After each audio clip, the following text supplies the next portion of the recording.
no sé, o sea, sí he tenido conflicto con eso, ¿no? ¿Por qué crees tú que vivimos en una sociedad machista donde se defiende más a los hombres que a las mujeres?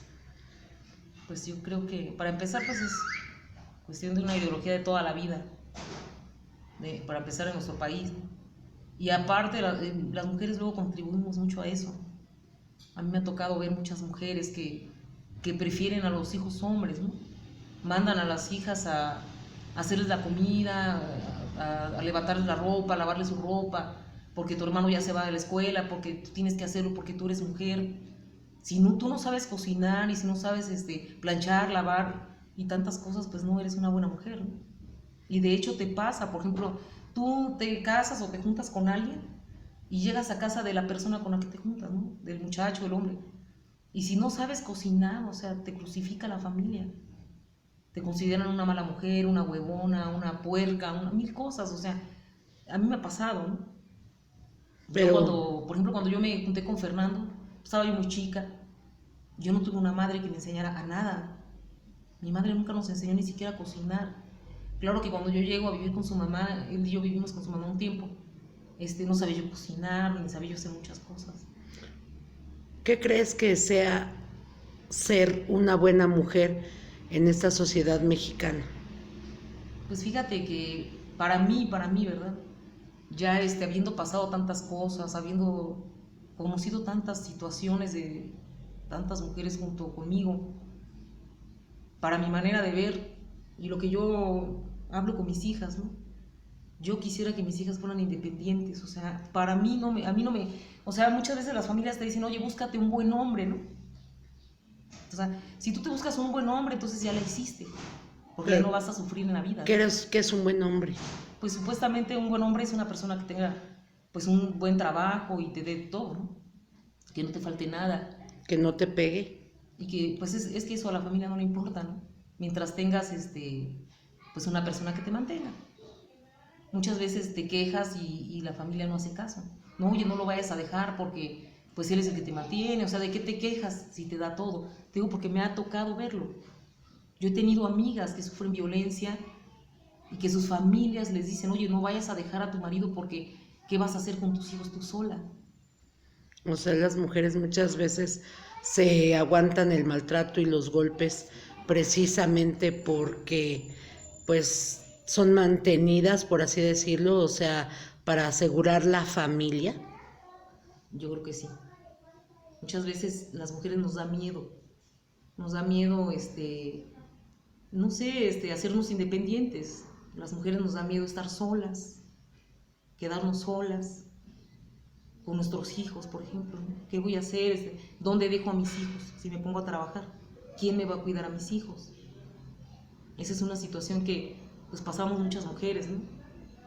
Y que sí es un problema porque ¿qué haces con tus hijos pequeños? ¿Dónde los vas a dejar?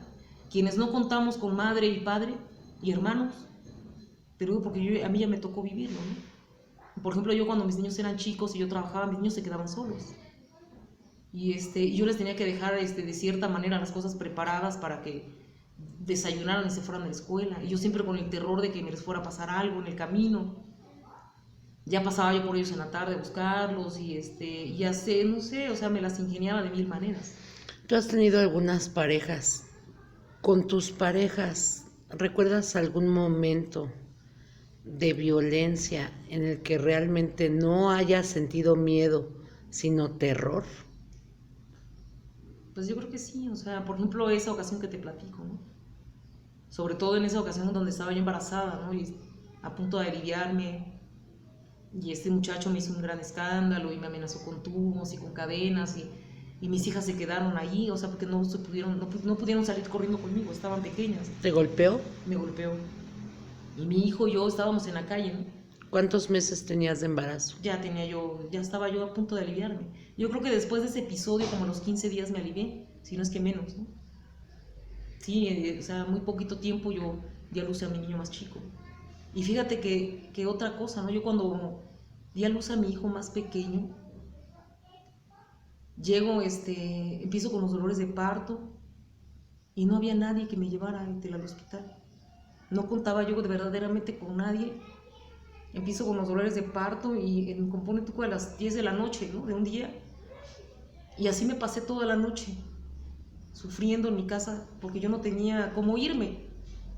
Y él estaba ahí, ¿no? El papá de mi hijo ahí estaba. Yo le decía, oye, ¿sabes qué? Me siento muy mal, o sea, me siento muy mal, y no hizo nada en toda la noche por llevarme. Me llevó al hospital hasta el día siguiente como a las 10 de la mañana. Yo ya de plano no aguantaba ni los dolores. Yo ya decía, Dios mío, ya no aguanto, ¿no? Llegamos al hospital de la mujer y yo me alivié a los 10 minutos de haber llegado. O sea, llegué casi a punto, casi me alivio en la casa, pues. Y lo peor no fue eso, ¿no? Sino que me quedé una semana en el hospital.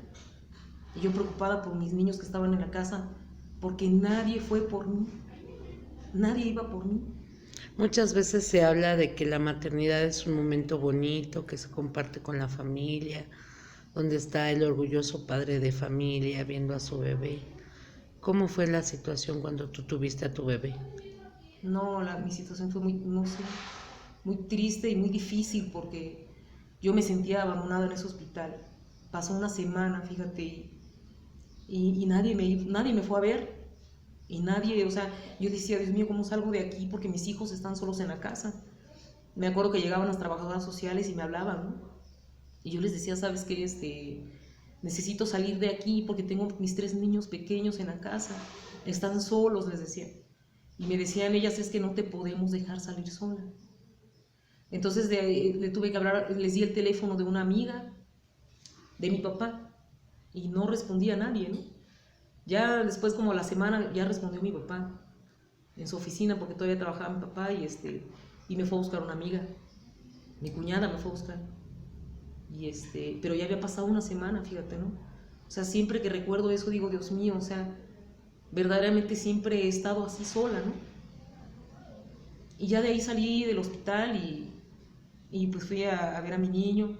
Obviamente nadie me fue a ver, mi familia no fue, mi papá no me fue a visitar, nadie, o sea, no fue un gusto para nadie.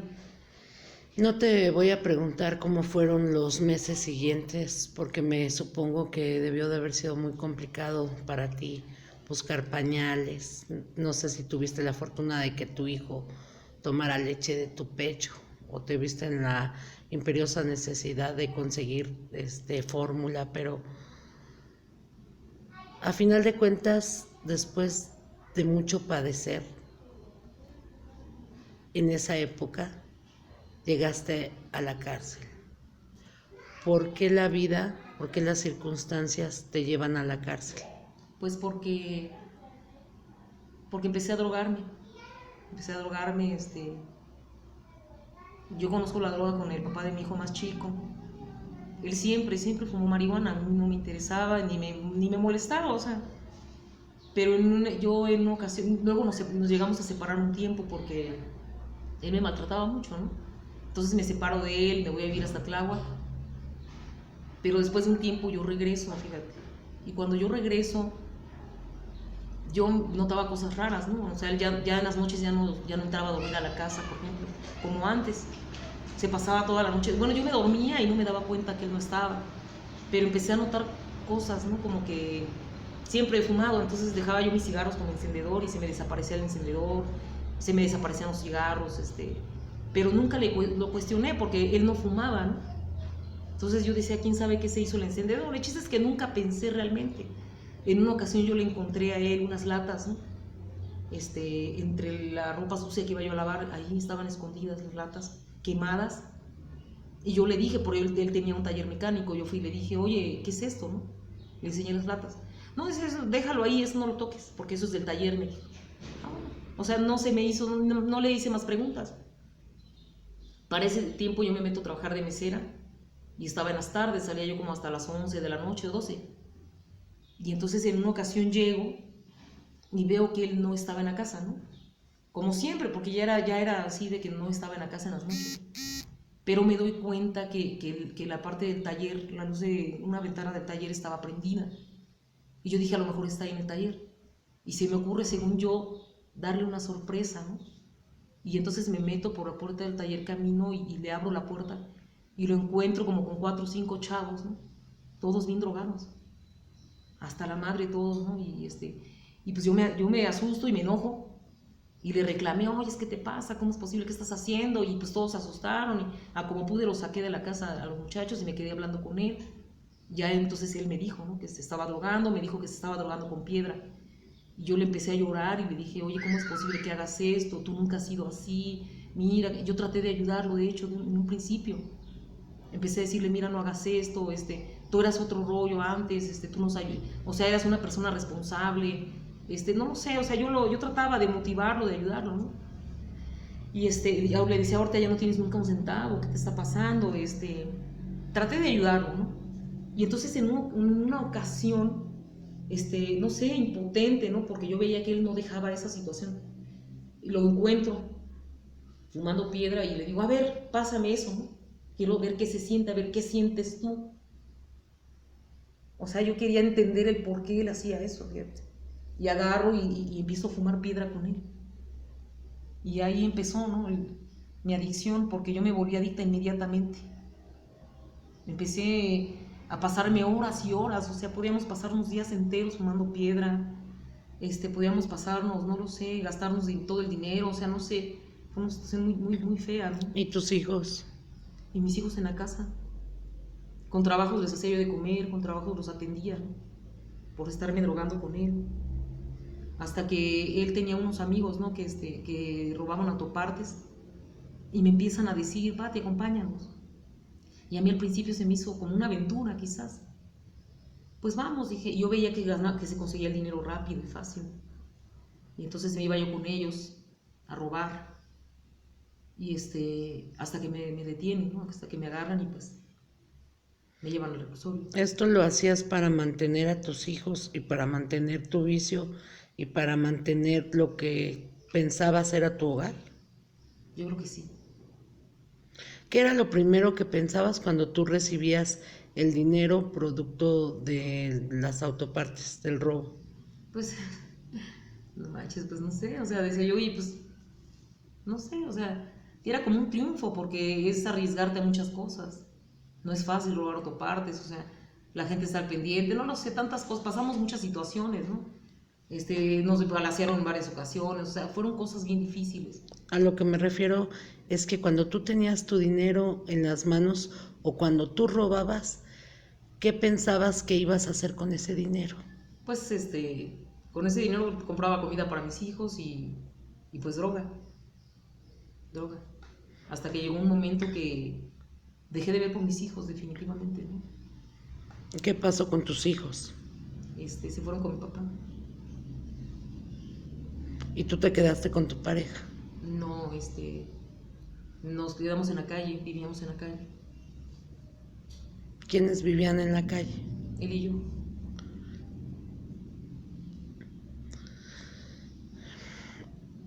¿Por qué soportar ese tipo de situaciones? No lo sé, fíjate. No sé, o sea, la adicción es muy fuerte y es una situación muy difícil, muy difícil.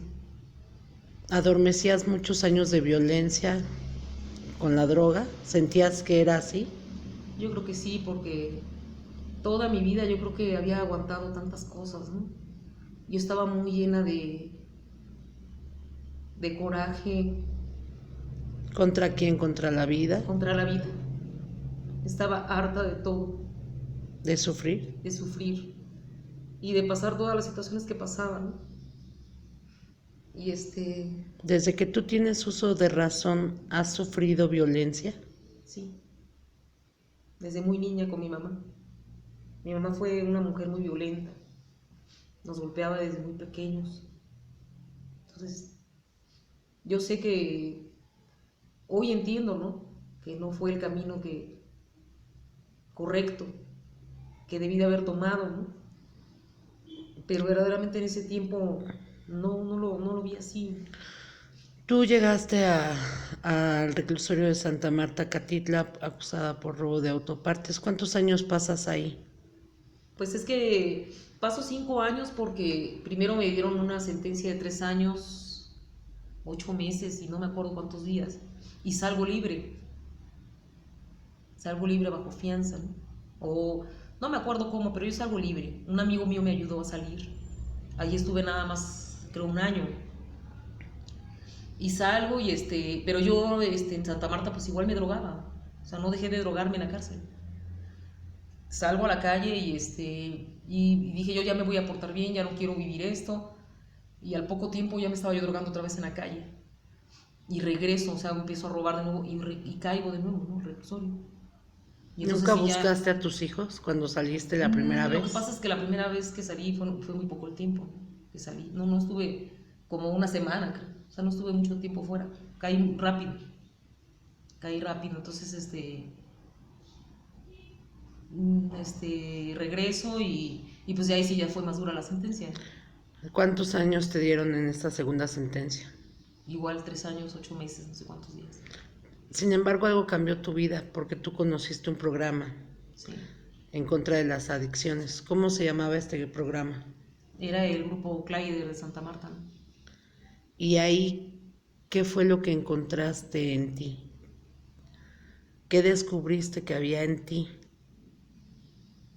Pues yo encontré muchas cosas en esa clínica, me ayudaron muchísimo, me enseñaron a ver muchas cosas de mí que no había visto, ¿no? ¿Cómo cuáles? Pues por ejemplo que toda la violencia que había sufrido, y me enseñaron a aprender a, no sé cómo explicarte, o sea, nunca me había visto a mí misma de esa manera. ¿Como una mujer digna? Como una mujer digna. ¿Como una mujer digna de ser respetada? Así es. ¿Como una mujer que debe valorarse? Así es, o sea, yo me sentía muy culpable cuando llego a esa clínica, culpable por todo, ¿no? Desde niña yo me sentía culpable por lo que había pasado con mi tío, me sentía culpable por la separación de mis padres, porque en una ocasión nos tocó a mis hermanos y a mí declarar en un juzgado y tuvimos que declarar que queríamos irnos con mi mamá, ¿no? Ni siquiera queríamos nosotros hacer eso y sin embargo tuvimos que hacerlo. Y eso a mí, puta, para siempre me llenó de culpas porque yo decía, Dios mío, o sea, me sentía culpable con mi papá, o sea, porque dije, apoyamos a mi mamá y no apoyamos a mi papá y eso fue una cosa muy dolorosa para mí, o sea, siempre traje esa culpa. Porque al final tu madre los corrió de su casa. Y al final mi madre sí nos corrió y corrió a mi papá y hizo lo que quiso, ¿no? Y entonces siempre tuve esa culpa, o sea, empecé a verme distinta ahí en ese grupo. Me enseñaron muchas cosas muy padres, ¿no? Patti, cuando tú sales a la libertad en el 2009, ¿te vuelves a drogar o ya no te has vuelto a drogar? Pues yo cuando salgo en libertad, busco trabajo y empiezo a trabajar y empiezo a visitar a mis hijos, a mi papá, o sea, llegué a hablar con mi papá, que quería ver a mis hijos, que quería hacerme responsable de ellos. Y platicamos mi papá y yo, ¿no? O sea, mi papá no confiaba obviamente en mí para nada. Yo le dije que iba a tratar de hacer bien las cosas. Pero desafortunadamente, pues mi papá tiene su manera de ser, él es muy estricto, demasiado estricto, ¿no? Entonces él me decía que yo no podía llegar a la casa, por ejemplo, en el tiempo que él se había quedado con los niños los había hecho de cierta manera.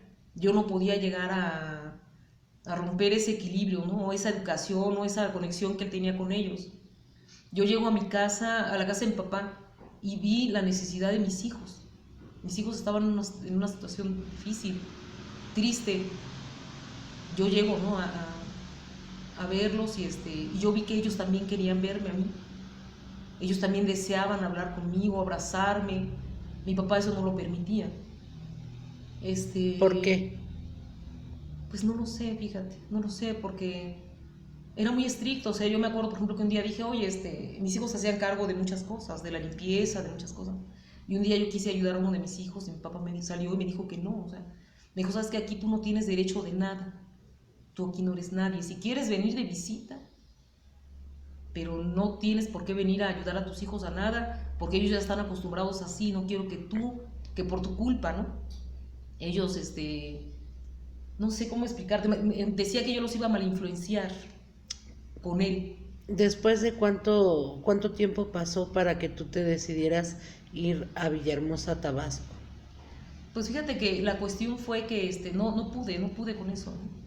Fue mucho más fuerte, no supe qué hacer, o sea, el ver que mi papá, por ejemplo, en vez de de apoyarme o algo, ¿no? Al contrario, ¿no? Me rechazaba, me corría y esas cosas, yo recaigo.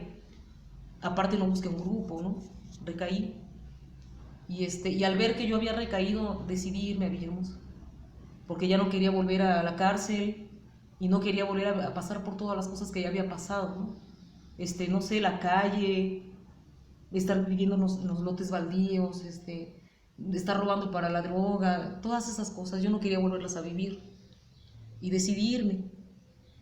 Y en Villahermosa encuentras una nueva oportunidad para vivir sin drogas. Pues sí, sí, porque allá definitivamente yo no me conecté con nadie, ¿no? Cuando las drogas, hay drogas y todo, pero yo ya no busqué, yo ya no quise. Al principio me fue muy difícil porque integrarme y todo eso para mí fue muy difícil, pero yo no volvía si yo tenía conocimiento, por ejemplo, de que alguien se drogara, me alejaba totalmente. Ya me daba terror, ¿no? Esa situación, yo no quería ya seguirme drogando, pero lo que sí me pasó que empecé a tomar, ¿no? Porque así pasa, o sea, llegas a un trabajo y la gente es de, vamos a echarnos una cerveza y empecé a tomar. Y entonces para mí el estar lejos de mis hijos era más difícil, empecé a tomar mucho, hasta que mi hija, la que vive allá, empezó a ayudar, a decirme que fuera a un grupo, y entonces ella luchó muchísimo conmigo, ¿no? Ella es una muchacha que, no sé, o sea, siempre lloraba porque siempre me decía, mamá, tú siempre has sufrido mucho y yo te vi llorar siempre, mamá, ¿no? Y me decía que ella sentía que yo tenía derecho a ser feliz.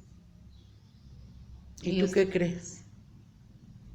Pues sí, yo creo que sí, aunque es muy difícil, ¿no? Porque hoy estás nuevamente en la Ciudad de México en busca de una nueva oportunidad para reinsertarte a la sociedad, con todo y antecedentes penales, pero eres una mujer nueva y a final de cuentas creo que vienes como que a enfrentarte nuevamente a esa etapa de violencia que pensabas haber dejado atrás, porque hoy te ves en la necesidad de volver a vivir con tu papá, de tener que pedir permiso para todo, de ver la situación de tus hijos que están pues en situaciones muy precarias, de que no tienes trabajo, ¿cierto?